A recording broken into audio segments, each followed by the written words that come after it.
Bonjour, je m'appelle Adoté Didier Akwe et ici nous parlerons essentiellement des outils pour stimuler l'intelligence collective. On a coutume de dire qu'ensemble on peut aller plus loin. Mais comment faire pour aller plus loin lorsque nous sommes différents à la base ou lorsque nous avons des points de vue divergents ou quelquefois opposés? La première des choses lorsque nous sommes en groupe, c'est de converser, c'est d'échanger. Et donc l'objectif de la vidéo, ce sera de pouvoir analyser avec vous les différents niveaux de conversation. Nous commençons par le premier niveau qu'on appellera téléchargement. En réalité, ce premier niveau permet de dire à la personne qui est en face ce qu'elle veut entendre. Et lorsque nous analysons les groupes et que nous remarquons que l'ensemble des participants disent uniquement à la hiérarchie ou à une personne de ce groupe ce que cette personne veut entendre, cela ressemble un peu à un environnement qui est similaire à celui de l'école, où l'ensemble des élèves ne réfléchissent pas par eux-mêmes, mais disent à l'enseignant simplement ce qu'ils veulent entendre. En termes d'organisation, si cette méthode ou ce niveau de conversation peut aider les uns et les autres soit à progresser ou simplement à ne pas avoir de problèmes individuellement, au niveau de l'organisation, cela pose quand même des problèmes parce que les différentes difficultés qui devraient permettre à l'organisation de pouvoir évoluer ne sont pas évoquées. Et donc les problèmes sont simplement relayés, reportés, mis de côté, mais ils reviendront et ressurgiront bien plus tard. Cela nous amène au deuxième niveau de conversation qui en réalité est celui du débat. Et nous le remarquons aussi dans plusieurs échanges, dans plusieurs organisations, que ces débats peuvent souvent être houleux. Ici, cela a l'avantage que tout le monde puisse apporter ce qu'il a et le mettre sur la table. Tous les acteurs, tous les participants peuvent dire ce qu'ils pensent. Et cela est déjà un avantage par rapport au premier niveau. Et très souvent, ils peuvent être légitimes dans leur manière de penser. Mais la difficulté peut intervenir si les acteurs ne peuvent pas aller au-delà de ce qu'ils pensent. Et donc restent limités à ce qu'ils pensent, à ce qu'ils disent, à leur point de vue. Ils n'arrivent pas à aller bien au-delà.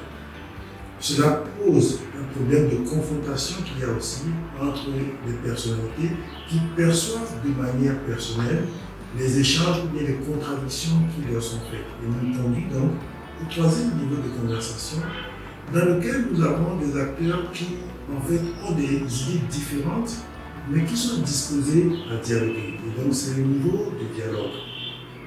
Ici, les différentes personnes pensent, ont des points de vue différents, mais se posent des questions essentielles. Et c'est là où le leader de l'organisation doit pouvoir conduire en réalité son groupe, à pouvoir se poser les questions essentielles.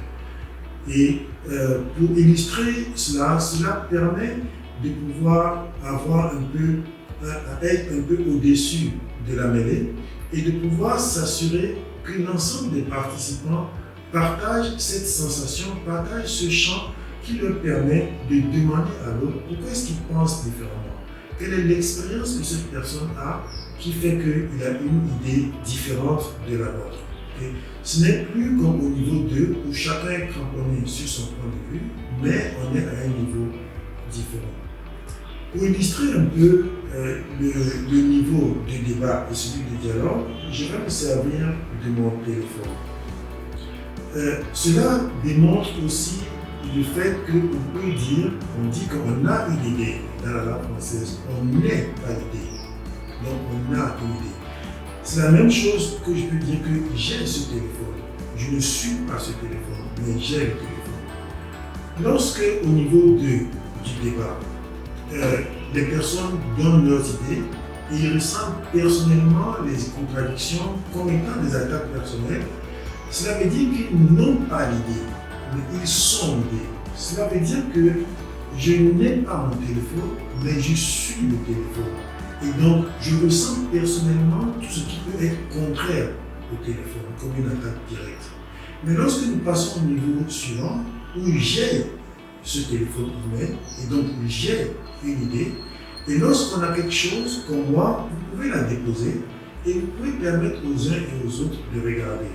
Moi, je peux regarder la partie de l'écran et avoir uniquement l'idée sur cette partie qui est l'écran. Mais d'autres personnes peuvent regarder la partie de la coque et estimer qu'il y a une coque qui peut être positive ou qui peut être négative par rapport, qui peut avoir des avantages ou des inconvénients par rapport à l'utilisation que je souhaite faire du téléphone. Mais une fois que c'est fini, je reprends mon téléphone et donc je reprends mon idée en tant que leader et je suis au courant de tout ce que les gens pensent du derrière de ce téléphone et donc du derrière ou des éléments positifs ou négatifs de mon idée. Et à partir de cela, je vais prendre une décision, tenant compte des avis divergents, convergents des uns et des autres dans le groupe.